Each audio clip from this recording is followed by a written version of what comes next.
السلام علیکم څنګه یاست جوړه سکرایس په خیر شه خو باید جوړه وخت منه درځي کوم درځي چې ډایرکټ په سبجیکټ خبرو کې سبجیکټ مده چې ساخت هغه تایرايډ فنکشن سم راخص په کوم کوم راخص دي ټي پی او مرخص دي او دا ټي پی او چشتي زموږ په جسم کې متکار کې په کوم ځای کې ستا د دې نارمل رنج چشتي د دې ټیسټ څنګه کیږي د دې دا څه په کوم نه جوړیان کې پورته کیږي په کوم نه جوړیان کې کرته کیږي په دې ټولو به سره خلاص شي د دې پروډکشن چشتي د چی لپاره د ویډیو چې در اخر پروګرام به سر په خلاص دي تر دې چې مخته دته په اول نامه وایي کېږي تایرایډ پیروکسیډیز انټي ټیسټ په بل نامه دته وایي کېږي also called انټي ټي پی او ټیسټ په بل نامه دته وایي کېږي تایرایډ پیروکسیډیز is also called thyroperoxidase iodate peroxidase په دې نامه باندې د یادېږي په دا نامه باندې د یادېږي څو نومونه دي ټول باندې یادېږي اوس دا چشته دا چې د تایرایډ peroxidase is an enzyme which is present in thyroid gland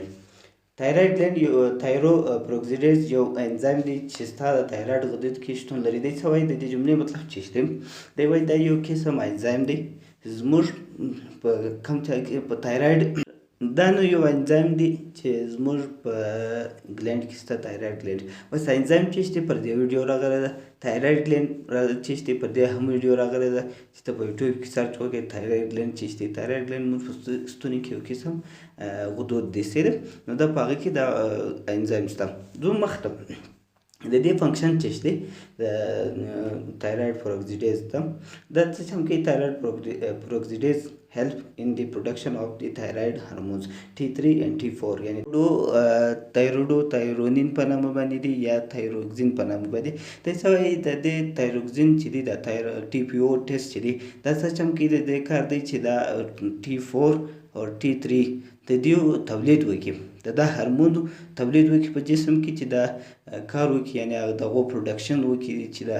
په کومک کې یعنی کله چې دا T3 جوړیږي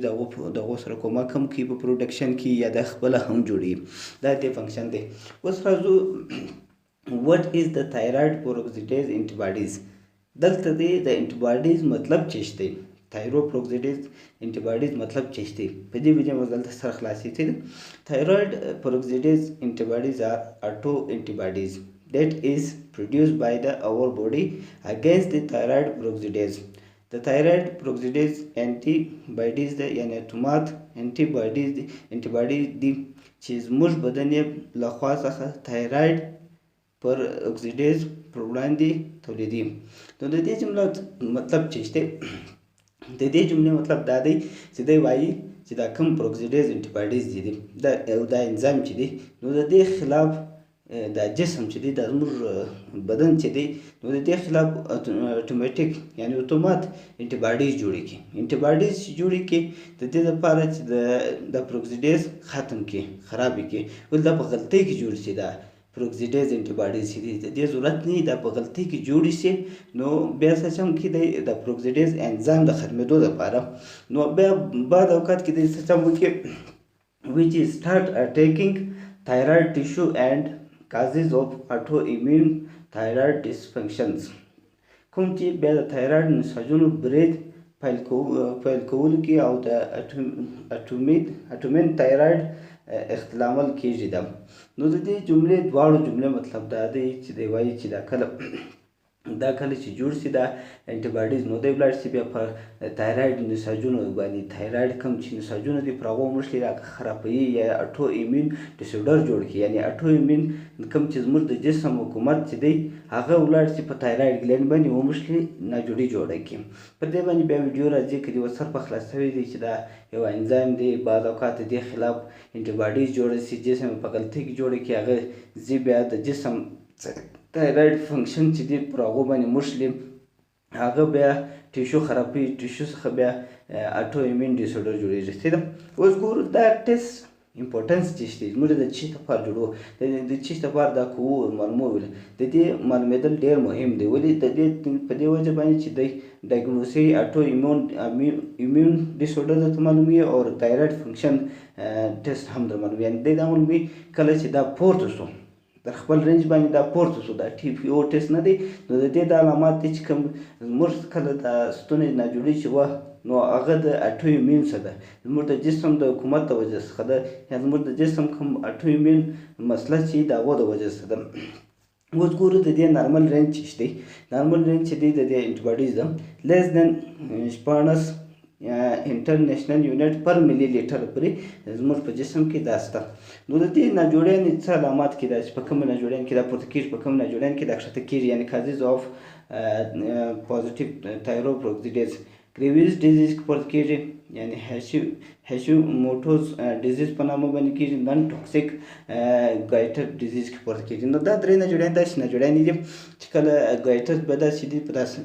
د انسان سترګې غونډې غونډې راووځي نو او د هیشیموټوز بیا داسې ناجوړي ده چې د غاړې راوپړسېږي. نو دا ناجوړیانې بیا داسې ناجوړیانې د اټو ایمین ډیسورډر سره هم تعلق لري ولې کله چې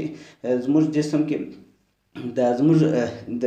د جسم انټيباډیز چې دي دغه انټيباډیز چې دي دا پروکسیډیز انټيباډیز چې دي نو دا ځي هلته بیا د زموږ د ګلین سره موږ په دا عکس کې ونیسئ د تایرایډ ګلین سره موږ کې نو کله دا یا تایرایډ ګلین خرابوي یا یې خوري یا دغه کې د کار یې باسي نو په دې وجه د ګریویز ډیزیز هم وایي کېږي. نو د دې ټیسټ به ته څنګه کوې په کوم یو کې به سمپل راخې څنګه به وړې څنګه به ځان ته معلومه یې ده. اول واره به ستا سره در سره کلکشن ټیوب کې در سره جل ټیوب به در سره جل ټیوب کې به سرم راخلې صحیح ده. او مشینانو باندې په ډېرو مشینانو باندې کېږي سلیکټرا کېږي منیوډاس کې کېږي کروما کې کېږي فاین کیر کې کېږي. نو زه تا ته د منیوډاس پروسیجر درښیم دا ویډیو به هم ویډیو په ویډیو کې ګوره دی دا کوم ټي پی او چې ده د دې ټیسټ لپاره به ته 100 مایکرون سرم یا پلازما یا سرم به راخلې صحیح ده. سرم دې راواخلې کټ به راواخلې اس پی آر به راواخلې او 14 منټ به ورکوې 14 منټه د خپل اخلي چې ټیسټ ولګي د خپل اخلي دغه بعد بیا رزلټ کوي. او منیوډاس یو داسې ماشینان یو داسې طریقه لري دوی انکیوبیشن لري چې په 14 ورځې پس د خپل انکیوبیشن ختمېږي صحیح ده. انکیوبیشن وخت چې ختم شو لکه سټنډرډ پر دې بیا ویډیو راځي بیا سټنډرډ درته غواړي صحیح ده. نو کوم ویډیو خوښه سوي د سره شیر کړئ لایک کړئ کوشش کوئ چې یو بل ته شیر کړئ لایک کوم کنفیوژن چې هغه په کمنټ کې وایلی شئ.